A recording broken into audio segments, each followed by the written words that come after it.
पहले इंसान कहता है कि उसकी बुरी चीजें भी प्यारी लगती है। कह रही सो स्वीट, मुझे डांट दिया।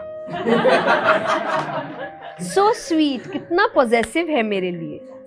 3-4 साल बाद वो टॉक्सिक हो जाता है ना।